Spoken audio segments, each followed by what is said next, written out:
These are my note cards.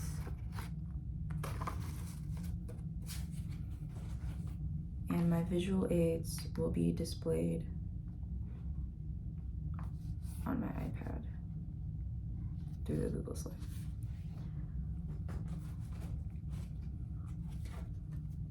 My name is Jessica, and I will be talking about social media and mental health. Everyone knows what social media is nowadays. Most of us have it and actually participate in it daily in our daily lives, such as using Instagram, TikTok, Twitter, Facebook, all these different medias for us to connect. Our minds are constantly filled with different notifications from applications on such applications, like I said earlier, Instagram, Twitter, TikTok, etc. It's a platform that somehow connects everyone from anywhere in the world, and that can be overwhelming for some people. There are many highlights to social media, but with the many highlights come equally just as many lowlights and shadows to the media. Social platforms do have great impact and effect on someone's mental health, whether the person realizes it or not. Being on social media, whether the individual realizes it or not, affects their mental health. Shining light on the lowlights instead of the usual highlights will bring perspective to the effects of a person's mental health. Seeing only good things and highlights that make an individual's life seem perfect on social media may seem great, but it truly does affect the mind. It makes the average social media scroller, user, anyone that participates in it feel like they don't have the right life, or they weren't lucky enough, or they weren't enough in a way.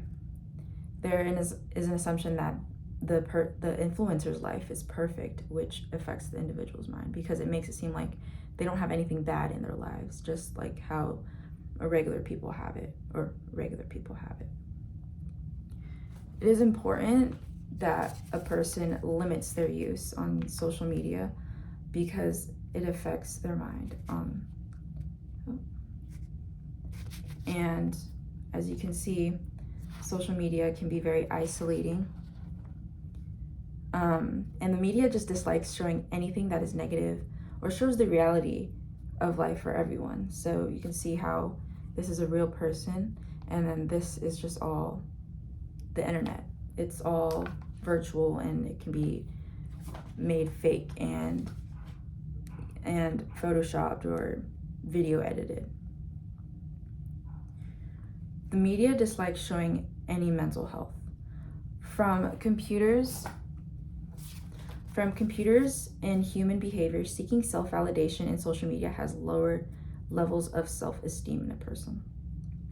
The media only likes showing the good side of everyone's lives and likes to hide and put away anything negative and anything real that makes a human life a human life. It just shows the perfect life that everyone wants to have, but it's just impossible to have.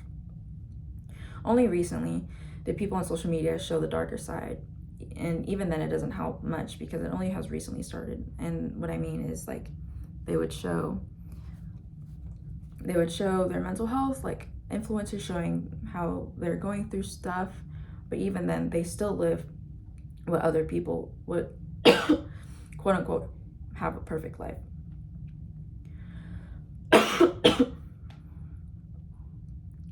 In an article written by Nicola Woolock, it mentions how heavy social media has made teenagers' well-being and self-esteem worse. In this image, it shows how isolating and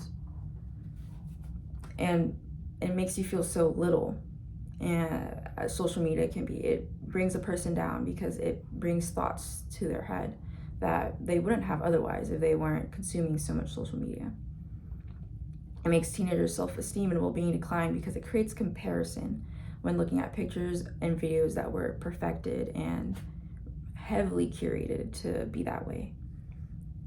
Based off Woolock's newspaper article, mental health can be turbulent during transition from childhood to adolescence. It makes teenagers the mental development that a child goes through is made more difficult when things like social media are added. And before, people didn't have this. We're in a new age where the people growing up now are digital natives. It creates complications to the development, and it creates more of a mental barrier that a child has to work through.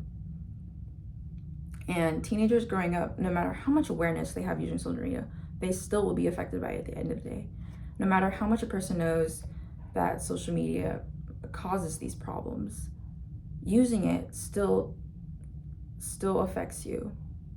The effects just don't overpass a person if they know about the effects. It still does affect them.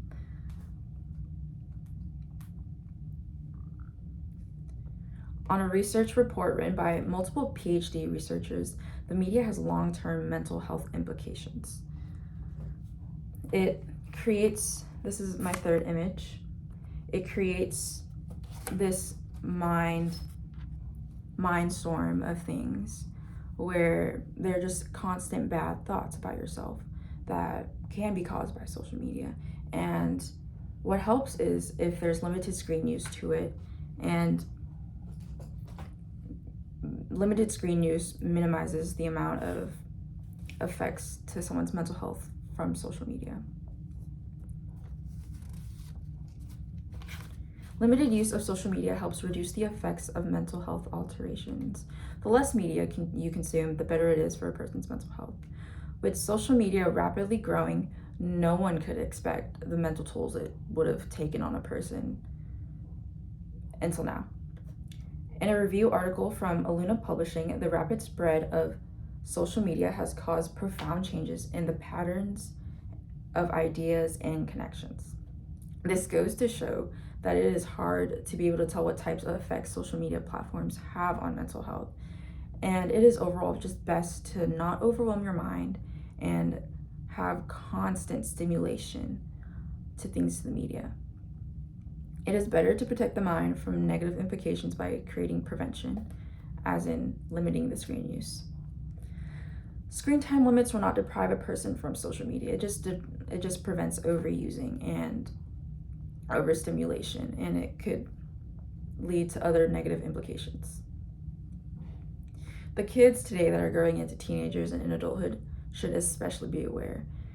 In research from BMC Psychology, adolescence represents a phase of increased risk for the emergence of mental health problems. It shows that younger minds are incredibly moldable and deeply impressionable, and just seeing all that on the media just makes it seem like they have to have that too, when in reality, the people that are influencing probably don't have that as well. It is good to limit the saturation in the media. And in BMC Psychology, the current generation of teenagers is growing up immersed in a world saturated in electronic media. Teenagers are digital narratives compared to different generations like millennials or baby boomers or even our parents. It is the first time we actually see the effects of the use of the internet and social media and using it extensively. The use of social media has become part of everyday life for the majority of us and has caused mental health problems to increase because teenagers are able to see that other people live better. And that creates comparison, and it's like they compare their lives to each other, and it's like, why is their life better? Why don't I have that life? And my life sucks. And it creates all these thoughts that snowball into one another, and it creates negative thoughts that just grow and grow and grow. We live in a time where comparison in the media is at an all-time high, and limiting the screen time prevents mental health from declining intensely based off of it. We are living in a new age of technology where social media has become part of everyday life. We are experiencing a new age where mental health can be affected by social media, and limiting screen time will help reduce that. Being on social media does affect a person's mind because it only shows the highlights instead of all the perspectives on life and all the parts of life. It just shows only the highlights. There's a time and place to use social media, and using extensively only does more harm than good. Thank you.